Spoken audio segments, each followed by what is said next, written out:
नमस्कार। मधुभाषी के इस खास कार्यक्रम शख्सियत में आपका हार्दिक स्वागत है। मैं हेमंत शर्मा। आज हम जिस शख्सियत से आपकी मुलाकात करवाने जा रहे हैं वे पीथमपुर औद्योगिक संगठन के अध्यक्ष हैं और पिछले कई सालों से हम उन्हें इस पद पर देखते आ रहे हैं। हम बात करेंगे बजट को लेकर, पीथमपुर औद्योगिक क्षेत्र को लेकर, आसपास के इलाके को लेकर और बजट में क्या मिला क्या नहीं मिला, उन सारी चीज़ों को लेकर। कोठारी साहब, आपका बहुत बहुत स्वागत है मधुभाषी के स्टूडियो में। चूँकि अब बजट आ चुका है और हर व्यक्ति कहीं ना कहीं अभी कैलकुलेशन में लगा है कि क्या मिला क्या नहीं मिला, क्या नफ़ा क्या नुकसान। चूँकि इंदौर जो है वो मध्य प्रदेश के औद्योगिक राजधानी भी कही जाती है और 40% जो रेवेन्यू है वो भी मध्य प्रदेश का जो है वो इंदौर और इंदौर का रीजन ही देता है। तो नए बजट से हम लोग क्या आशा लगाए बैठे थे, क्या हमें मिला है, क्या कोई कैलकुलेशन आपके नज़र में अब सामने आया है कि कहाँ तक फ़ायदेमंद रहेगा अब ये औद्योगिक क्षेत्र? देखिए, बजट जो होता है वो पूरे राष्ट्र को समर्पित एक व्यवस्था है और उस व्यवस्था में ये अलग बात है कि इंडिविजुअली या आम आदमी उसमें कोई भी अपेक्षाएं करे, लेकिन बजट ऐसी एक एक की अपेक्षाओं को पूरा नहीं कर सकता। तो बजट तो ओवरऑल एक विकास का मॉडल होता है जो देश को प्रस्तुत होता है। अब इसमें सबसे जो महत्वपूर्ण है वो ये महत्वपूर्ण है कि जो राज्य हैं वो उस बजट से कितना फायदा ढूंढ निकालते हैं ताकि वो अपनी जनता को ज़्यादा से ज़्यादा लाभ पहुंचा सकें। अगर हम ये देखें कि केंद्र सरकार आम जनता तक एक एक तक पहुंचे, ये बात नहीं होती, ये संभव नहीं है। ये काम है राज्य सरकारों का कि राज्य सरकार उस बजट से किस प्रकार से ऐसे एवेन्यूज को ढूंढ लेती है कि जो प्रदेश के विकास के लिए उपयोगी हो सकते हैं। ये मुख्य बात है और ये मुख्य बात इस बजट में बहुत व्यापक रूप से सामने आई है। जो बजट ने परिस्थितियां बनाई हैं वो परिस्थितियां तो इस प्रकार की हैं कि जो समझदारी करेगा, जो राज्य समझदारी करेगा वो राज्य इससे फायदा उठा लेगा और जो समझदारी में पीछे रह जाएंगे उनको ये फायदा नहीं मिलेगा। तो ये मुख्य समझने की बात है। इंडस्ट्री की बात की जाए तो इंडस्ट्री एक बहुत रेवेन्यू पार्ट में देखा जाए तो एक बहुत बड़ा सेक्टर कहा जा सकता है जिससे राज्य भी लाभान्वित होता है और केंद्र तक भी चीज़ें जाती है। हम इंडस्ट्री की बात करेंगे तो मध्य प्रदेश में पीथमपुर जो इंडस्ट्रीज है वो मुझे लगता है कि सबसे पहला जो देश में SEZ बने था वो पीथमपुर में ही बना था। 850 से अधिक यहाँ पर औद्योगिक इकाइयाँ हैं। टोटल जो इकाइयाँ हैं उसमें किस किस सेक्टर की इकाइयाँ हैं यहाँ पीथमपुर में, और छोटे और बड़े उद्योगों की बात की जाए तो कितने उद्योग हैं वहाँ पर? मुख्य रूप से जो पीथमपुर आरंभ हुआ था तब देश में लाइसेंस राज था और जो बड़े उद्योग लगते थे वो सेंट्रल गवर्नमेंट द्वारा दिए गए लाइसेंस के आधार पर और उनके द्वारा निर्धारित स्थान पर ही वो प्रारंभ हो सकते थे। तो आरंभिक रूप से तत्कालीन मुख्यमंत्री जो तत्कालीन हमारे जो मुख्यमंत्री थे उनका भी प्रयास था और दूसरे हमारे जो लोग थे उनका प्रयास था और उन प्रयासों से कुछ ऑटोमोबाइल इंडस्ट्रीज को पीथमपुर के लिए लाइसेंस दिए गए, जिसमें Bajaj tempo, kinetic Honda, Eicher Motors, Hindustan Motors, L&T ये आदि, ये इस प्रकार के जो ऑटोमोबाइल और अर्थ मूवर्स सेक्टर के जो उद्योग थे उनको यहाँ के लिए लाइसेंस दिए थे और उस लाइसेंस के तहत यहाँ ये उद्योग आरंभिक रूप से स्थापित हुए। उसके बाद में एक सौभाग्य रहा कि 2003-04 में जब SEZ पॉलिसी बनी और विशेष आर्थिक प्रक्षेत्र बना तो देश के सब नामी जो फार्मा उद्योग थे वो वहाँ आकर्षित हो गए क्योंकि उनको एक्सपोर्ट के हिसाब से और कोई एक उचित जगह की तलाश थी। तो वो फार्मा इंडस्ट्रीज भी वहाँ आई और पैकेजिंग इंडस्ट्रीज भी वहाँ पर आई। तो ये रहा। उसके बाद किसी प्रकार से ये लगा कि ये क्षेत्र टेक्सटाइल के क्षेत्र में भी आगे आ सकता है।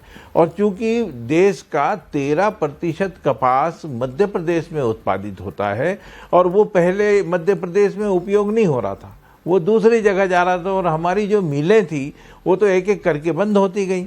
तो कपास का जो उत्पादन यहाँ हो रहा था और दूसरे राज्यों में उसका उपभोग हो रहा था, तो ये एक अवसर मिला। तो कुछ उद्योगपतियों ने यहाँ पर कॉटन इंडस्ट्रीज में प्रवेश किया, जिसमें पहले स्पिनिंग चालू हुआ, इंडोरामा चालू हुई, परशुरामपुरिया सिंथेटिक्स चालू हुई, फिर रिट स्पिन आई, फिर प्रतिभा सिंटेक्स आई, फिर STI का स्पिनिंग यूनिट्स आया। तो ये सारे उद्योग, और ये छोटे उद्योग नहीं, बड़े बड़े उद्योग, जैसे प्रतिभा सिंटेक्स है, आज 6,500 लोगों को एम्प्लॉयमेंट उसमें मिल रहा है और लगभग 2,000 करोड़ रुपए का उन्हें निवेश कर रखा है।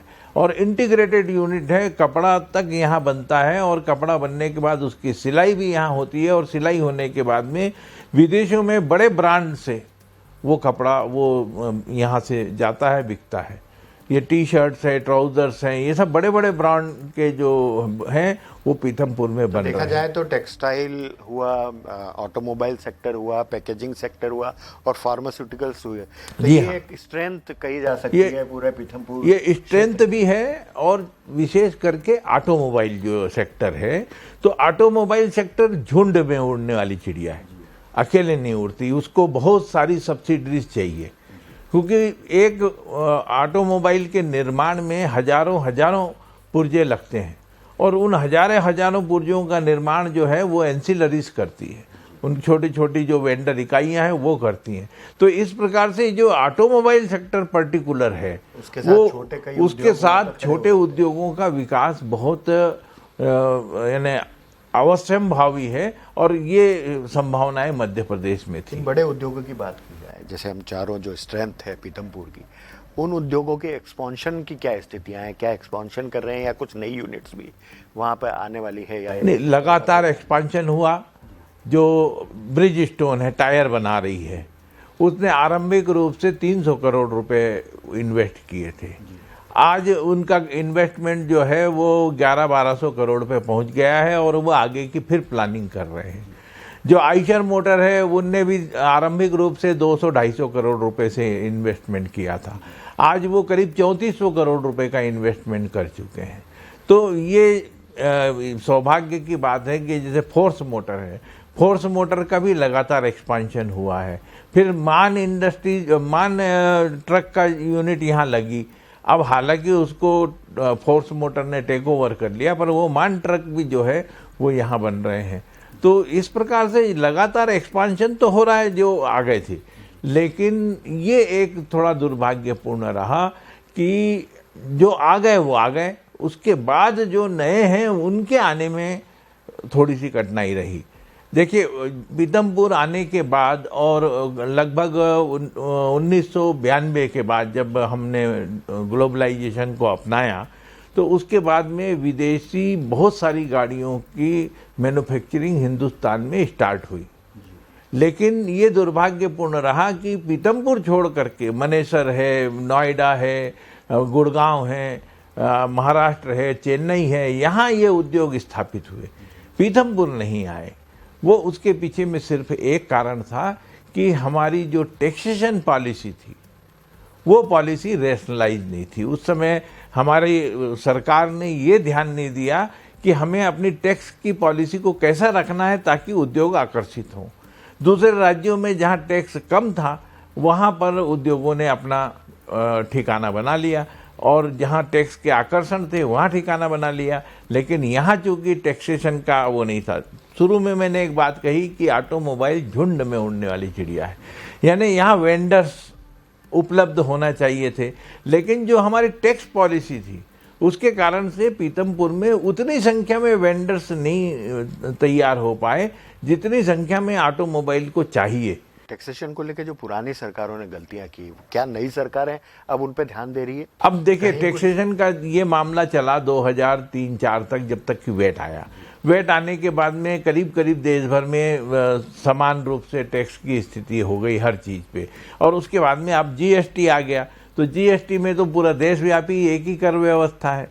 तो क्या होता है कि जब हमारे सामने में कोई स्थिति परिस्थिति जो रहती है, उसके हिसाब से हमें अपॉर्चुनिटी खोजनी होती है।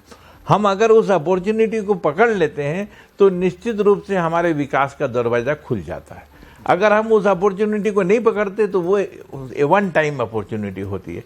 हमने उस समय उस मौके को खो दिया तो हाँ, समझ लीजिए कि बाद में वो मौका वापस हाथ नहीं आता। बिल्कुल, दरवाज़ा खटखटाती है, उसी समय यदि आपने गेट खोला तो शायद वो अपॉर्चुनिटी आपको मिल भी जाती है। अभी कई यूनिट जो है, लगभग 30 यूनिट नई पीथमपुर में आने के कगार पर है, और वो कहीं ना कहीं डेवलपमेंट की तरफ वो है। और जो एग्जिस्टिंग यूनिट्स हैं, जैसे फार्मा में है, सिम्बायोटेक ने 40 एकड़ जमीन ली है, फिर सिप्ला जो है उनने फिर 40 एकड़ जमीन ली है। ये वो नाम है देशव्यापी जिनका अंतर्राष्ट्रीय स्तर पर नाम है, और ये जमीन ले रहे हैं। अजंता फार्मा यहाँ पर है, यहाँ पर इफ्का है, यहाँ ग्लेनमार्क है, यहाँ माइलॉन है, यहाँ एसीजी, ये बड़ी बड़ी कंपनियाँ जिनका इंटरनेशनल नाम है, जो अंतर्राष्ट्रीय स्तर पर अपना वजूद रखती है, वो सारी कंपनियाँ पीथमपुर में हैं। तो ये एक बहुत बड़ी बात है, और मध्य प्रदेश का एक प्रकार से पीथमपुर जो है वो बहुत बड़ा गौरव है। बिल्कुल, 40% रेवेन्यू पूरे मध्य प्रदेश की यदि बात की जाए तो इंदौर और इंदौर के आसपास का जो औद्योगिक क्षेत्र है उसी से सरकार को मिलती है, और उसी से कहीं ना कहीं मध्य प्रदेश के विकास की गाथा भी लिखी जाती है। हम बात यदि हम पिछले 2 साल की करें सर, तो पिछले 2 साल कहीं ना कहीं कोविड का जो काल है उसमें सारे सेक्टर कहीं ना कहीं प्रभावित हुए। उद्योग जगत भी काफ़ी हद तक प्रभावित रहा। पीथमपुर सेक्टर में यदि बात करें तो कई उद्योग बंद हुए, और कई उद्योग बंद होने के कगार पर भी आए। क्या ये नया बजट उन्हें कुछ राहत देगा, या क्या लगता है आपको कि क्या खड़े होंगे एक बार फिर? देखिए, बजट से सीधे उद्योगों को राहत देने की बात जो है वो एक प्रकार से मैं उसको बेईमानी मानता हूँ। जो बड़े उद्योग हैं वो इसलिए कि ये बड़े बड़े उद्योग तो ऐसे हाथी हैं कि अगर वो कहीं बैठ रहे हों तो उनको उठाना बहुत भारी काम है। तो ये स्थिति जो है, लेकिन उसमें भी एक बात मैं आपको कहना चाहूँगा कि पीथमपुर में एक भी बड़ा उद्योग बंद नहीं हुआ, सारे उद्योग चलते रहे। ये अलग बात है कि उनने अपनी पूरी क्षमता पर काम नहीं किया, उनकी क्षमता से कम काम हुआ, बहुत से लोग रोजगार से वंचित हुए, बहुत सारे जो श्रमिक थे वो डर के मारे इस जगह को छोड़ करके चले गए, तो उससे भी उत्पादन प्रभावित हुआ। लेकिन इन सब के भी बावजूद बड़े सारे उद्योग जो थे वो लगातार चलते रहे।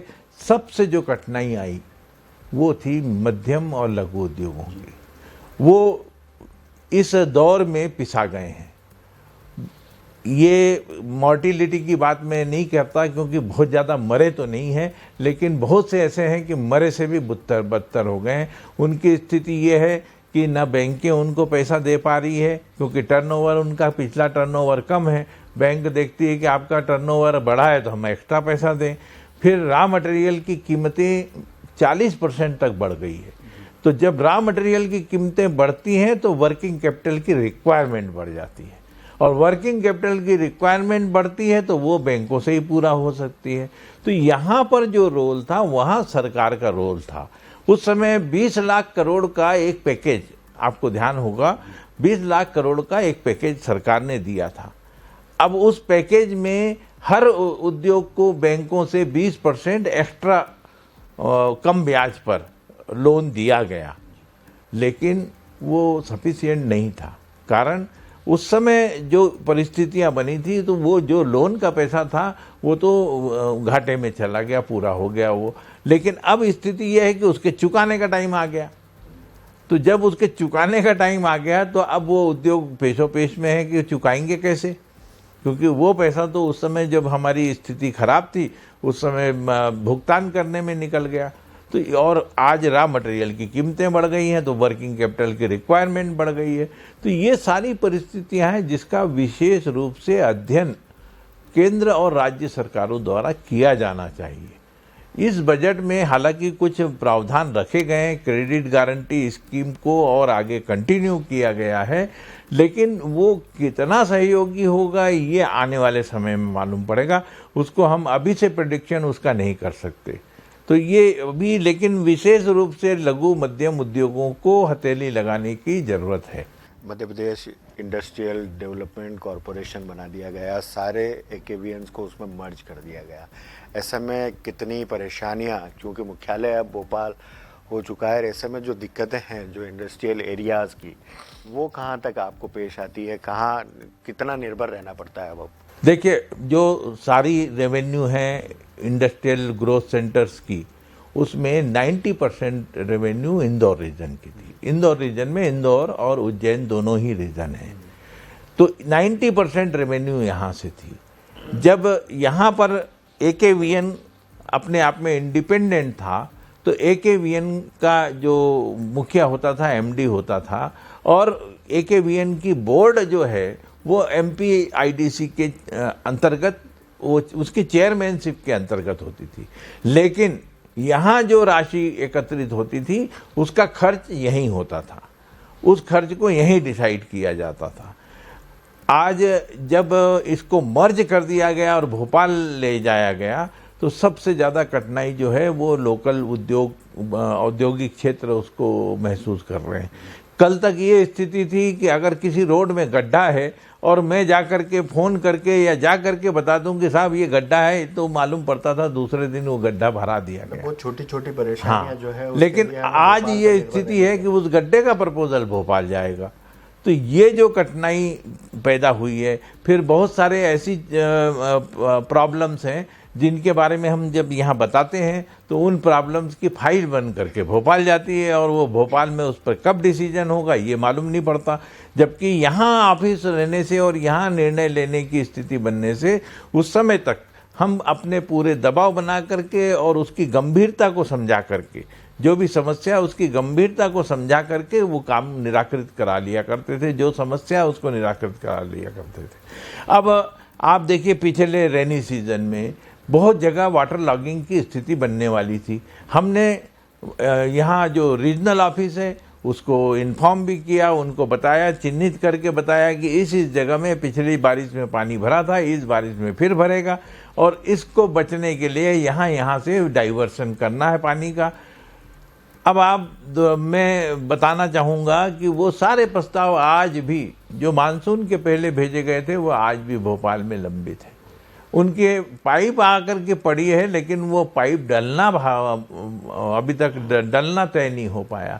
तो ये जो परिस्थितियां निर्मित हो रही है, तो आज डिसेंट्रलाइजेशन का ज़माना है, हमारे को डेलीगेशन ऑफ पावर का ज़माना है, और हम सेंट्रलाइजेशन की ओर जा रहे हैं। तो ये सेंट्रलाइजेशन वाली जो स्थिति है वो मध्य प्रदेश में कभी भी समस्या उत्पन्न कर सकती है। इसमें मैं विशेष आपके माध्यम से ये कहना चाहूँगा कि राज्य सरकार भले ही भोपाल में मुख्यालय रखे, लेकिन जो मुख्य पावर हैं वो सारे डेलीगेट कर दे रीजनल ऑफिसेस को। जो 80% पावर हैं वो तो डेलीगेट हो सकते हैं, बहुत बड़े बड़े निर्णय भोपाल में लिए जाएं, लेकिन कम से कम 5-10 करोड़ रुपए तक के तो निर्णय इंदौर में लिए जा सकते हैं। उतना पावर तो यहाँ के इंदौर के ईडी को दिए जा सकते हैं। तो ये डेलीगेशन ऑफ पावर की एक बात है, अगर वो कर देते हैं तो कुछ हद तक हमारी समस्याओं का समाधान हो सकता है। बिल्कुल, आपने मृदुभाषी के माध्यम से अपनी बात पहुंचाने की कोशिश की, और मुझे उम्मीद है कि आपकी बात सही प्लेटफॉर्म तक पहुंचेगी भी। और आपने जिस तरह से कहा कि केंद्र जिस तरह से बजट बनाता है वो एक व्यापक दृष्टि के साथ बनाता है, और राज्यों पर निर्भर करता है कि वे उसे कितना लाभ ले सकते हैं। तो पीएम गति शक्ति योजना जो है, जिसमें 20,000 किलोमीटर के रोड बनाने की बात है, वो जो मध्य प्रदेश से भी गुजरेगी, तो उसका कितना लाभ मध्य प्रदेश को और औद्योगिक क्षेत्रों को मिलेगा? देखिए, अभी ये नहीं बताया गया कि रोड कहाँ से कहाँ तक बनेगी, लेकिन 25,000 किलोमीटर रोड बननी है। 25,000 किलोमीटर रोड बनने में अब मध्य प्रदेश को सबसे ज़्यादा फायदा इसलिए होना है कि हमारी स्थिति मध्य में है। आप हिंदुस्तान के नक्शे को किसी भी तरफ से काटिए, तो मध्य से होते हुए वो जाएगा, गुजरेगा मध्य प्रदेश हो करके, तो कहीं ना कहीं मध्य प्रदेश को उसका लाभ मिलेगा, तो मध्य प्रदेश को लाभ मिलेगा। अब इसमें हमको ये देखना है कि जैसे दिल्ली मुंबई का एक्सप्रेस हाईवे बन रहा है, जैसे ही ये एक्सप्रेस हाईवे बन रहा था हमारी सरकार ने समझदारी की, गडकरी जी से मिले, और गडकरी जी से मिलने के बाद में ये तय हो गया कि गरोड से वो रोड इंदौर तक आ जाएगी, एक अप्रोच रोड बन जाएगी। वो रोड भी गडकरी जी बना के दे रहे हैं। अब जब गरोड से इंदौर तक आएगी तो निश्चित रूप से मंदसौर और रतलाम ये ऐसे क्षेत्र हो गए जो दिल्ली मुंबई से बहुत पास हो गए, जो 10 घंटे में दिल्ली, 10 घंटे में मुंबई रतलाम से। तो जब ये स्थिति हो रही है तो एक लॉजिस्टिक हब बनने की संभावना रतलाम में बन गई। उधर जब भीलवाड़ा ने देखा कि मंदसौर से ये होकर के गरोड से ये रोड जा रही है और वहाँ से 8 घंटे में दिल्ली मुंबई, तो वो अब संभावनाएं देख रहे हैं मंदसौर में कारखाने डालने की। अब वो संभावनाएं देख रहे हैं, पर हमारी सरकार उन संभावनाओं को कैसे धरातल पर भुनाती है, लाती है, वो सरकार पर है, उस पर डिपेंड करता है कहीं ना कहीं। तो ये संभावनाएं, अब जो नेशनल हाईवे 25,000 किलोमीटर बनने वाले हैं, वो जब जैसे ही डिक्लेयर होंगे सरकार को एडवांस में उसमें अपनी संभावनाएं ढूंढनी पड़ेगी कि कौन सी जगह क्या हो रहा है। ये एक यानी विजन वाली बात होती है। अगर हमने विजन रखा तो हमारा फायदा हो जाएगा। हम देखिए, इन्वेस्टर तो सीमित लोग हैं देश में और विदेश में। अगर इन्वेस्टर्स को गिनेंगे तो बहुत बहुत कम संख्या है इन्वेस्टर्स की, और उनको इन्वेस्ट करना है। अब उनको जब इन्वेस्ट करना है उसी समय उनको व्यवस्था देखनी पड़ती है। अगर मान लीजिए मैं एक बड़ा इन्वेस्टर हूँ और मेरे दिमाग में एक कोई बड़ा कारखाना डालने का प्लान आया, तो मैं पूरे हिंदुस्तान में सर्च करूंगा। आजकल तो गूगल वगैरह ये सब इतनी व्यवस्थाएं हैं, आईटी ने इतना वो एडवांस कर दिया है कि मैं सारी तरफ सर्च करूंगा। अब उस सर्च में अगर मुझे एमपी दिखता है तो मैं फिर एमपी में आऊँगा। तो ये परिस्थितियां हमको हमारे मध्य प्रदेश में निर्मित करनी पड़ेगी कि कहीं भी बैठा हुआ इन्वेस्टर जब वो सर्च करे तो मध्य प्रदेश सबसे आगे दिखे। ये विज़न होना जरूरी है। तो ये जो पीएम गति शक्ति योजना है, इसमें जो रोड्स आ रही हैं उन रोड से कहाँ क्या कनेक्टिविटी हो सकती है। दूसरा इसमें एक और महत्वपूर्ण है, देखिए अभी तक हमारे पास में जो औद्योगिक विकास का जो स्थिति है वो बहुत केंद्रित है। आप देखिए इंदौर, भोपाल, इसके आसपास ही औद्योगिकरण बहुत हुआ है, बाकी क्षेत्र जो है औद्योगिकरण से पीछे हैं। अब ये भी है कि हमारे पास में करीब 11 क्लाइमेटिक जोन है। पूरे जो देश में 17 क्लाइमेटिक जोन है उसमें से 11 हमारे पास में है। यानी हमारी जो विविधता है बहुत ज़्यादा है, और हर क्लाइमेटिक जोन के हिसाब से हमारे यहाँ अलग अलग कृषि क्षेत्र हैं। अलग अलग, कहीं कपास होता है तो कहीं आलू हो रहा है, कहीं टमाटर हो रहा है, अलग अलग सेक्टर में अलग अलग काफी नजर। लेकिन आपने कई बार पढ़ा होगा कि आलू सड़ रहे हैं और किसान फेंक रहा है रोडों पे, या टमाटर सड़ रहे हैं और किसान रोड पे फेंक रहा है। तो ये जो स्थिति बन रही है वो इसलिए कि उनकी प्रोसेसिंग की व्यवस्था नहीं है। तो जब ये हाईवे निकलेंगे तो हमें उन जगहों को भी चिन्हित करना पड़ेगा कि जहाँ से जो कृषि उत्पाद है वो जो निकल रहा है उसकी फर्दर वैल्यू एडिशन हो सके, उसकी प्रोसेसिंग हो सके। तो जहाँ ऐसी प्रोसेसिंग की संभावनाएं हैं वहाँ पर हमें औद्योगिक क्षेत्र को विकसित करना पड़ेगा, वहाँ सुविधाएं डिक्लेयर करनी पड़ेगी और इन्वेस्टर्स को बुलाना पड़ेगा। इन्वेस्टर्स को बुलाने के लिए कई लगातार हम देखते आए हैं कि हर साल इन्वेस्टर समिट हुआ करती थी और मैग्निफिसेंट एमपी भी सरकारों ने चलाए थे। तो क्या इनके लाभ जो हैं वो इन औद्योगिक क्षेत्रों को मिले हैं या फिर क्या केवल कागजों पर? देखिए, इस पे बहुत आलोचना हुई है सरकार की, और क्योंकि जब ये समिट होते हैं तो लाखों करोड़ के एमओयू और ये सब होते हैं। बाद में एमओयू करना बंद कर दिया सरकार ने और उसको एक्सप्रेशन ऑफ इंटरेस्ट के रूप में बताने लगे। लेकिन मैं यहाँ पर एक बहुत ही छोटी सी बात कहना चाहता हूँ। अगर चींटी को बुलाना है तो गुड़ रख दीजिए, उसको निमंत्रण पत्र देने की जरूरत नहीं है, उसके लिए कोई जलसा करने की जरूरत नहीं। तो देखिए, इन्वेस्टर बहुत चतुर चींटी है। उसकी जो नाक कान आँख सब जो है इतने संवेदनशील है कि उसको जब पैसा लगाना है तो बहुत सोच समझ करके वो पैसा लगाता है। वो सिर्फ आश्वासनों से या जलसों से आकर्षित होता है। अगर ये हम मानते हैं तो ये हमारी बहुत बड़ी भूल है। आप तो ये सब समिट उमिट को छोड़िए, आप तो ऐसी व्यवस्थाएं और ऐसी पॉलिसीज दीजिए, बिल्कुल ऐसी पॉलिसीज बताइए, ऐसी सुविधाएं बताइए, ऐसा इंफ्रास्ट्रक्चर बताइए कि इन्वेस्टर उसको, आज तो पूरी दुनिया में आप गूगल में सर्च करोगे पूरी दुनिया सर्च हो जाती है। एक छोटी से छोटी जगह को गूगल पे आइडेंटिफाई कर सकते हैं, तो वो उसके लिए बहुत बड़ा काम नहीं है। और हर इन्वेस्टर के पास में एक टीम होती है जो इन सब चीज़ों पे वर्क करती है। जब उसको 1000 करोड़ रुपए लगाना है तो 1000 करोड़ रुपए यूं ला करके नहीं पटकेगा वो, उसको एक टीम आएगी और वो टीम जो है हर जगह सर्वे करेगी और जो सबसे उपयुक्त स्थल होगा वहाँ पर उनका इन्वेस्टमेंट होगा। तो ये सब चीज़ें हमें देखना पड़ेगी कि हम उन अवसरों को कैसे बनाते हैं। बिल्कुल, जो पॉलिसी की बात कही है वो कहीं ना कहीं बहुत ही कारगर भी साबित होती है और कई बार वो पॉलिसी ही अपने आप में ड्रॉबैक भी साबित हो सकती है। क्योंकि SEZ की यदि हम बात करें तो जब देश का पहला SEZ पीथमपुर में शुरू हुआ, लेकिन पॉलिसी के कारण ही कहीं ना कहीं SEZ को बैक में लाना। देखिए SEZ क्या पॉलिसीज थी जिसके कारण SEZ जब चालू हुआ तो धड़ाधड़ पीथमपुर में इंडस्ट्री आई और जो भी आई वो अच्छी बड़ी बड़ी इंडस्ट्रीज थी जिनका अंतर्राष्ट्रीय स्तर पर नाम था। जैसे शुरू में SRF आई जो पैकेजिंग क्षेत्र में अंतर्राष्ट्रीय नाम है और श्री राम ग्रुप की वो कंपनी है। तो उनने आकर के और यहाँ इंडस्ट्री डाली। उस समय कोई भी SEZ ऑपरेटिव नहीं था हिंदुस्तान में, ये फर्स्ट ऑपरेटिव SEZ था। और इस SEZ में एक चीज़ आज भी महत्वपूर्ण है कि 2005 से लेकर के आज तक इसका औसत निर्यात वृद्धि 25% रही है। कोरोना काल में भी निगेटिव ग्रोथ चल रही थी देश में निर्यात में, लेकिन पीथमपुर के SEZ ने पॉजिटिव ग्रोथ दर्ज कराई।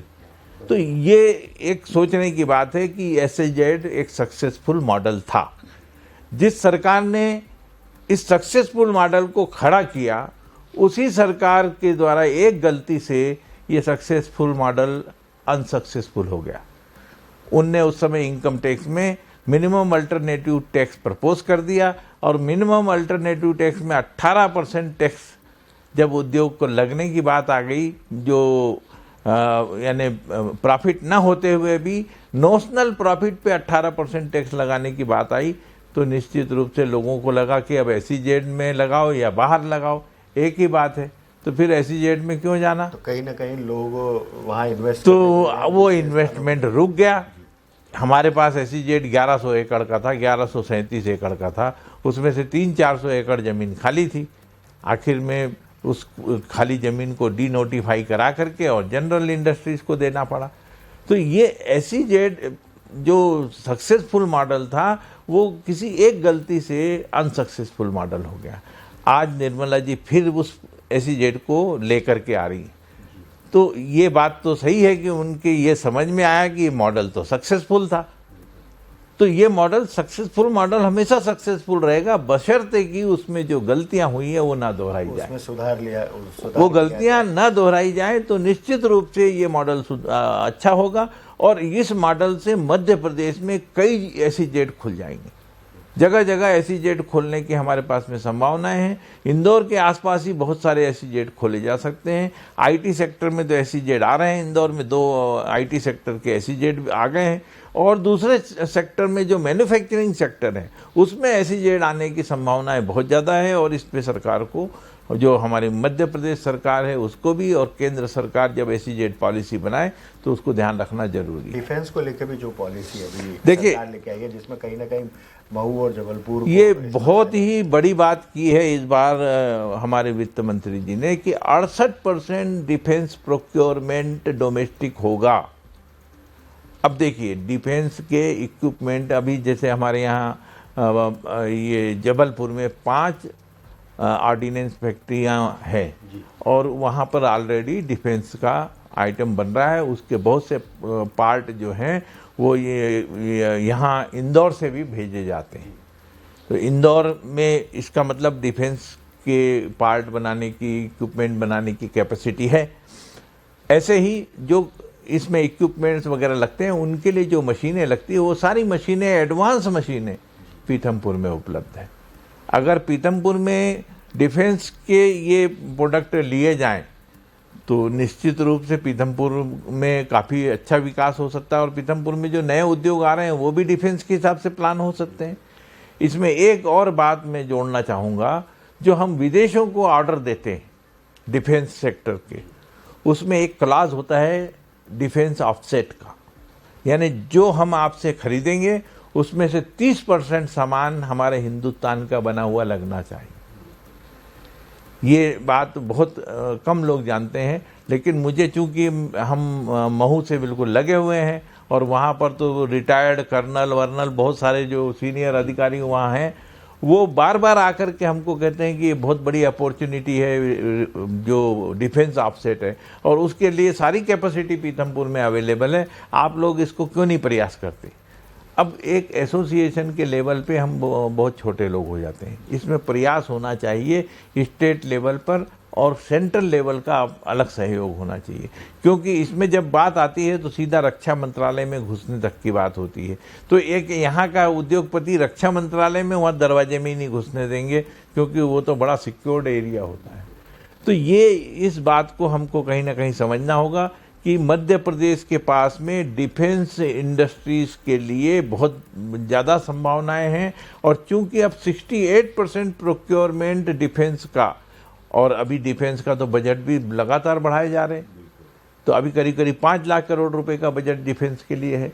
तो 5 लाख करोड़ में 68% का अगर प्रोक्योरमेंट, यानी करीब करीब 3.5 पौने 4 लाख करोड़ का प्रोक्योरमेंट हिंदुस्तान की फैक्ट्रियों से होना है, तो क्यों नहीं यहाँ से हो, मध्य प्रदेश से क्यों ना हो। तो ये हमें सोचना पड़ेगा। ये देखिए अब किस तरह से अपॉर्चुनिटी सामने है। बजट तो केंद्र सरकार ने निकाला, केंद्र सरकार ने इसलिए नहीं निकाला कि इसका फायदा मध्य प्रदेश को होगा या साउथ की इंडस्ट्री उनको होगा या नॉर्थ की इंडस्ट्री को होगा, उनने एक व्यवस्था दे दी।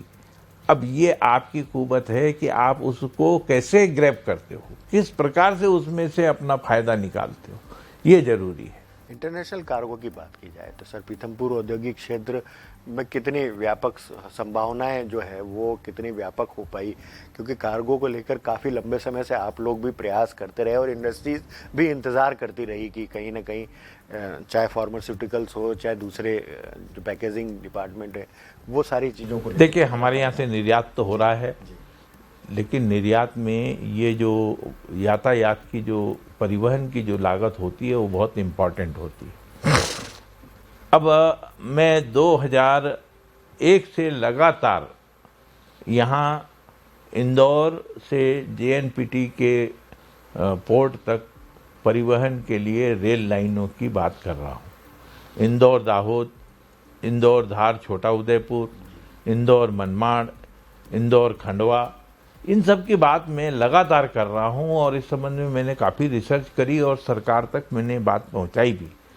इवन इंदौर मनमाड़ की बात मैंने तब गडकरी जी तक पूरी पहुँचाई, JNPT के चेयरमैन को ये बात उनको समझाई और आखिर में उसका ये परिणाम निकला कि इंदौर मनमाड़ रेल लाइन की घोषणा हो गई, रेलवे से नहीं बल्कि परिवहन मंत्रालय की माध्यम। लेकिन अब स्थिति ये हुई कि जब इनका थोड़ा सा मंत्रालय बदला गडकरी जी का, तो जब उसका भूमि पूजन हो चुका था, उसकी कंपनी बन चुकी थी, लेकिन अब सब ठप है। इंदौर दाहोद प्रोजेक्ट बीच में बंद कर दिया गया था, अभी कुछ दिन पहले उसको वापस चालू किया गया है। इंदौर धार छोटा उदयपुर पे भी कोई विशेष काम हो नहीं रहा है। 2007 में मनमोहन सिंह जी ने इसका भूमि पूजन किया था, इंदौर दाहोद और इंदौर धार छोटा उदयपुर का, और आज 2022 हो गया, यानी हम 14 साल तो छोड़ चुके हैं। ये 15 साल पूरे हो जाएंगे, फरवरी आ गया, 15 साल पूरे हो जाएंगे। तो अप्रूवल भी बड़े लंबे, मतलब 14 साल तक ये 15 साल में हम उसके 5% भी काम पूरा नहीं कर पाए और इस 15 साल में उस प्रोजेक्ट की लागत 3 से 4 गुना हो गई। जो 200-300 करोड़ के प्रोजेक्ट हुआ करते थे वो आज 2000 करोड़। हाँ, वो 2000 करोड़ के हो गए। तो अब लागतें यहाँ पहुँच गई हैं। ये हमारे लिए बहुत दुख की बात है।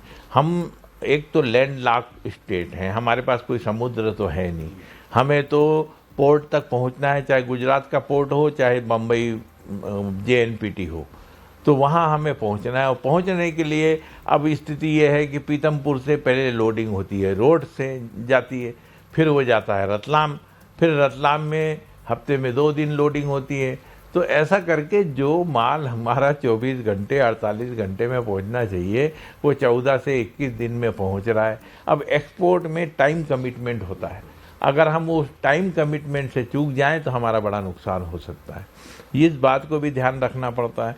तो ये सारी जो स्थितियां परिस्थितियां हैं, इसके लिए अब राज्य सरकार कुछ कर नहीं सकती। ये काम जो करने का है वो सेंट्रल गवर्नमेंट का ही है।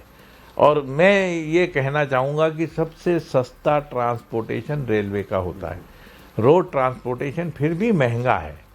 रोड ट्रांसपोर्टेशन जो है वो कनेक्टिविटी के हिसाब से तो बढ़िया है, लेकिन फाइनल जो ट्रांसपोर्टेशन है वो फाइनल ट्रांसपोर्टेशन रेल से ही सस्ता पड़ता है। और इस देश का मॉडल भी रेलवे का मॉडल है। ये बहुत अच्छा हुआ कि हमने 25,000 किलोमीटर हाईवे बनाने की बात करी, इसके साथ साथ 25,000 किलोमीटर रेलवे बनाने लाइन बिछाने की भी बात होती तो ये सोने में बहुत सुहागा हो जाता। तो खैर ठीक है, सरकार सेंट्रल गवर्नमेंट विज़न लेके चल रही है, आज नहीं तो कल ये विज़न उन तक पहुंचेगा। और हो सकता है कि यह जो हमारी जो आज चर्चा हो रही है वो कल साकार भी हो जाए, तो इसी उम्मीद अपन करते हैं। पीतमपुर औद्योगिक संगठन के आप 33 सालों से अध्यक्ष हैं लगातार, आप रग रग से वाकिफ़ है कहीं ना कहीं औद्योगिक क्षेत्र से और उद्योगों को लेकर। एक एक्सपर्ट कमेंट के रूप में मैं चाहता हूं कि बजट को लेकर उद्योगों को क्या फ़ायदा मिलेगा, पीथमपुर जैसे सेक्टर को किस तरह का लाभ मिलेगा, एक एक्सपर्ट कमेंट के रूप में आपसे मृदुभाषी के लिए चाहता हूँ। देखिए, उद्योग तो फायदे के लिए ही काम करते हैं और लगातार उद्योगों को फायदा होता भी है। ऐसा है कि अगर लगातार घाटा होगा तो एक उद्योग जिंदा नहीं रहेगा, तो फायदा तो हो ही रहा है, ऐसा इसमें कोई वो नहीं है। सरकार ने जो कारपोरेट टैक्स रखा वो बहुत मिनिमम कर दिया है, जो आज बहुत सारे देशों में इतना कम टैक्स नहीं है। जो 22.5% कारपोरेट टैक्स है वो एक बहुत बड़ी बात है और ये सरकार मेंटेन कर रही है पिछले कई वर्षों से, तो ये सरकार के लिए तो बात है। मैं फिर भी अभी एक बात और कहना चाहता हूँ, एक बहुत बड़ा काम हमारे इस बजट में मध्य प्रदेश के लिए हुआ है और वो है केन बेतवा लिंक। इसमें 13 जिले आते हैं इस पूरे वाटरवेज में और 13 जिले में सिर्फ 4 उत्तर प्रदेश में हैं और 9 जिले हमारे मध्य प्रदेश के हैं, जिसमें बुंदेलखंड और ये सागर वागर सब आ जाते हैं। और ये सारा जो है पानी की कमी वाला क्षेत्र है। अब आप हिसाब लगाइए कि जब ये केन बेतवा लिंक बनेगी और 10 लाख हेक्टेयर से ज़्यादा ज़मीन पे सिंचाई होगी, तो 10 लाख हेक्टेयर से ज़्यादा ज़मीन पर सिंचाई होगी मतलब उस जगह में कोई ना कोई क्रॉप उत्पन्न होगी और अच्छी मात्रा में उत्पन्न होगी। और वो क्रॉप जब उत्पन्न होगी तो उसका वैल्यू एडिशन का एक नई संभावना बनेगी और उस वैल्यू एडिशन की संभावनाओं को अभी से हमारी राज्य सरकार को असेस करना जरूरी है कि पानी आने से कौन से ज़िले में क्या पैदा होगा और वो क्या पैदा होगा उसका क्या वैल्यू एडिशन हो सकता है और वो वैल्यू एडिशन के लिए उद्योग लाने के लिए हमें कौन सी पॉलिसी बनानी है। तो ये सरकार का एक काम है और एक छोटा सा काम ये सरकार करती है तो बहुत बड़ा विकास हो जाएगा। आज उद्योग सिर्फ पूंजी नहीं कमाते, सिर्फ राजस्व ही नहीं देते, उद्योग जो है वो रोजगार का बहुत बड़ा जरिया है और रोजगार के माध्यम से जो पैसा आम आदमी तक पहुंचता है वो बाजार में आता है और बाजार में आता है तो वो फिर टैक्स चुकाता है वो पैसा, क्योंकि जीएसटी के माध्यम से अन्य के माध्यम से वो पैसा जो है वो सरकार को राजस्व के रूप में मिलता है। तो ये अर्थव्यवस्था एक पूरी चक्री की तरह घूमती है, वो उसको ध्यान में रखना जरूरी है। दूसरा, सरकार को अपनी जो नीतियों में जो कमियां हैं उन कमियों को पूरा करना पड़ेगा। एक बहुत छोटा सा उदाहरण देता हूँ। अब प्रधानमंत्री जी ने घर घर पे पानी पहुंचाने की नल योजना बनाई, 3.8 करोड़। हाँ, अब आप बताइए नल पहुंचेगा पाइपलाइन से, अरबों खरबों रुपए की पाइपलाइन बिछेगी। और वो पाइपलाइन बिछाने के लिए अगर आज यहाँ मध्य प्रदेश में इंडस्ट्री लगती है पाइप की, उसको ऑर्डर नहीं मिलेगा, क्योंकि हमारी प्रदेश सरकार ने पॉलिसी बना रखी है कि 3 साल पूरे होने के बाद में ऑर्डर मिलेगा आपको। अब आप बताइए कि तो इतनी बड़ी पॉलिसीज में भी बदलाव करने की आवश्यकता है। इतनी बड़ी संभावनाओं को अब वो पाइप जो है वो दूसरे प्रदेशों से खरीदे जा रहे हैं, अभी भी खरीदे जा रहे हैं। तो ये दूसरे प्रदेश को रेवेन्यू मिल रही है, दूसरे प्रदेश को काम मिल रहा है, और हमारे प्रदेश में जो मौका है वो हमारे उद्योगपति उसका लाभ नहीं उठा पा रहे हैं। तो ये जो कमी है, ऐसी छोटी छोटी बहुत सारी कमियां हैं जिसे दूर किया जाना चाहिए, जिसे दूर करना बहुत जरूरी है। और उनको दूर करने से हम अभी जो है बहुत सारे उद्योग को जो अभी यहाँ लगे हुए हैं उनको जीवित भी कर सकते हैं, उनको फ्लोरिश भी कर सकते हैं। उसके लिए हमको अभी बहुत ज़्यादा प्रयास करने की ज़रूरत नहीं है। उद्योग हैं, उनको काम मिल जाएगा, वो एक्सपांशन कर लेंगे। बिल्कुल, कहीं ना कहीं सरकारों को अपनी पॉलिसीज़ पे ध्यान केंद्रित करना होगा, और जहां हम राज्य सरकारों को फ़ायदा ले सकते हैं उसे केंद्र के बजट को लेकर फ़ायदा लेने की आवश्यकता है। बहुत सारी संभावनाओं पर ही यह बजट आधारित होता है। तो गौतम कोठारी साहब आज हमारे साथ थे और बजट पर बहुत सारी चीज़ों को लेकर और उद्योग जगत को लेकर काफ़ी चर्चाएं की। सर, आपका बहुत बहुत शुक्रिया, आपने मृदुभाषी को समय दिया। हम अगले कार्यक्रम में एक बार फिर एक नई शख्सियत के साथ आपसे रूबरू होंगे। तब तक के लिए हमें इजाज़त दीजिए। नमस्कार।